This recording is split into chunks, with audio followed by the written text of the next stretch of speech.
نشر موقع جولبالي فيري باور الأمريكي المقارنة الأولى من نوعها في عام 2016 ميلادي بين الجيش المصري والإسرائيلي، وقد شمل التحديث الجديد الذي تم اعتماده في 21 يناير عام 2016 ميلادي حوالي 125 دولة مقارنة بالتصنيف الماضي لعام 2015 ميلادي الذي شمل 106 دول فقط.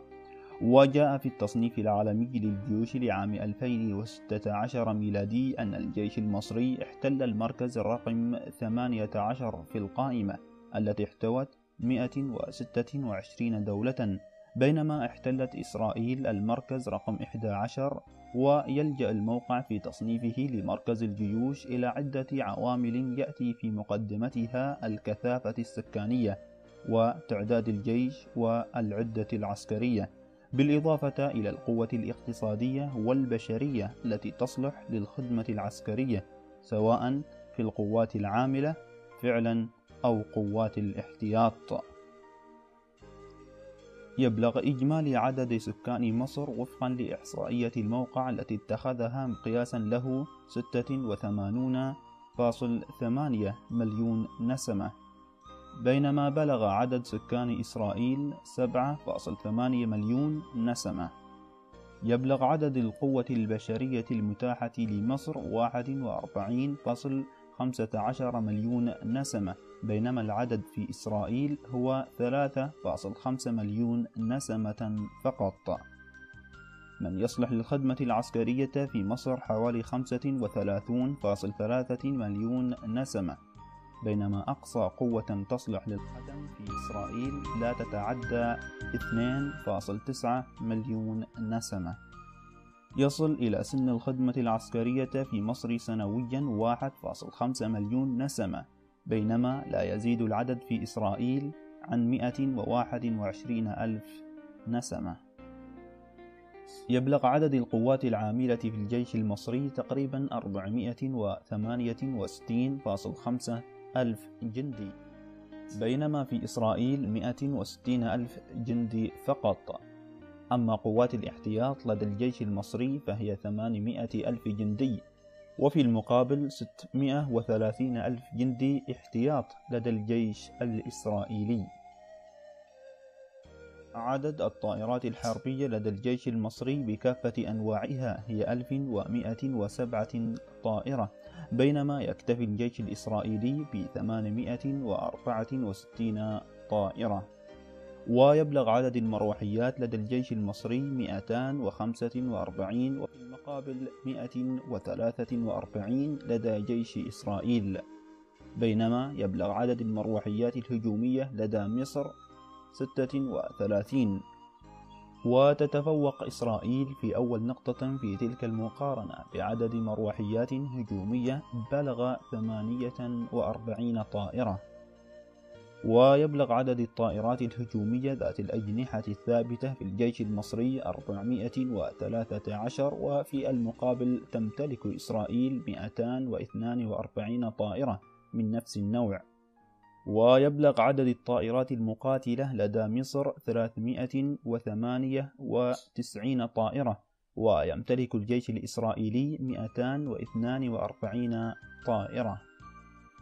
لدى مصر 388 طائرة تدريب عسكرية في مقابل 247 طائرة لدى الكيان الصهيوني.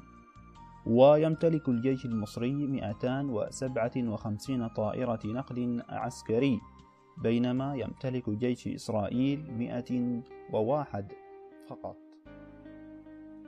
يبلغ عدد المطارات العسكرية داخل الخدمة في الجيش المصري 83 مطار، مقابل 47 فقط لدى إسرائيل.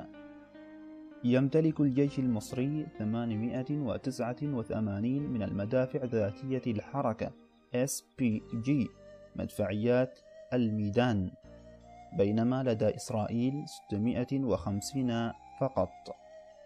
ويبلغ عدد المدافع المقطورة في الجيش المصري 2360 وحدة مدفعية مقطورة، مقابل 300 وحدة فقط لدى إسرائيل. يمتلك جيش مصر 1481 منصة إطلاق صواريخ متعددة MLRS، بينما يمتلك جيش إسرائيل 48 فقط.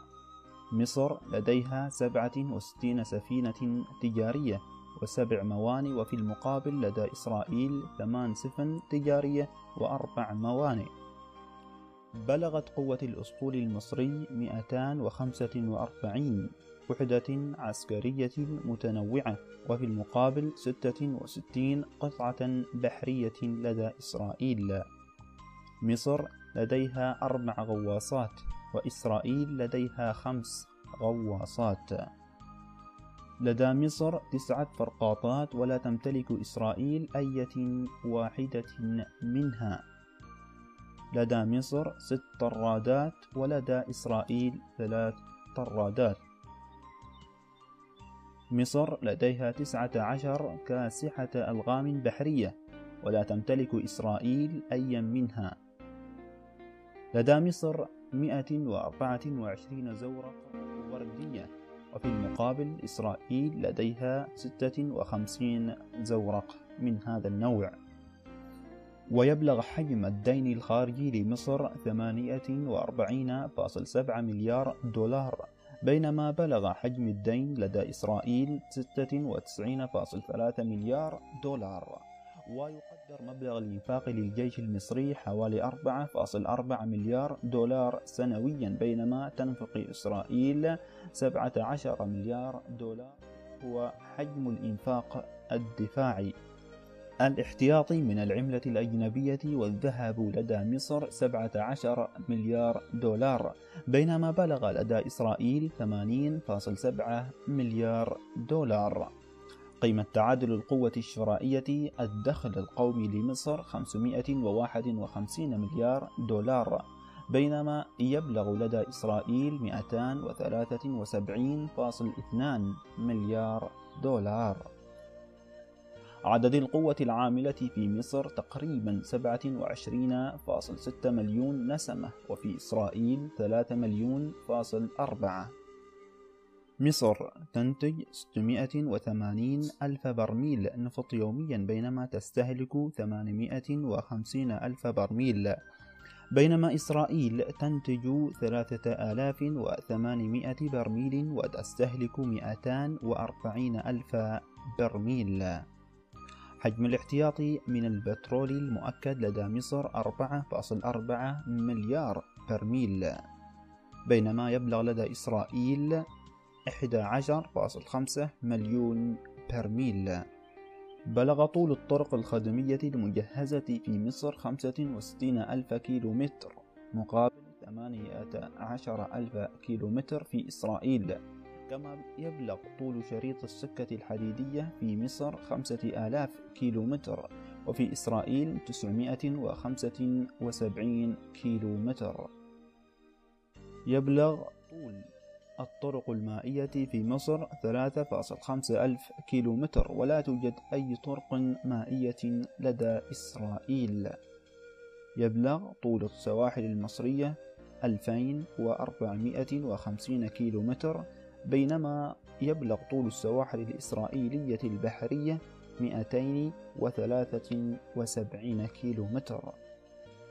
طول الحدود المشتركة لمصر مع الدول الأخرى حوالي 2.6 ألف كيلومتر، مقابل 1000 كيلومتر هي حدود إسرائيل مع الدول الأخرى. مساحة مصر هي 1,000,000 كيلومتر مربع، بينما لا تزيد مساحة إسرائيل عن 21,000 كيلومتر مربع.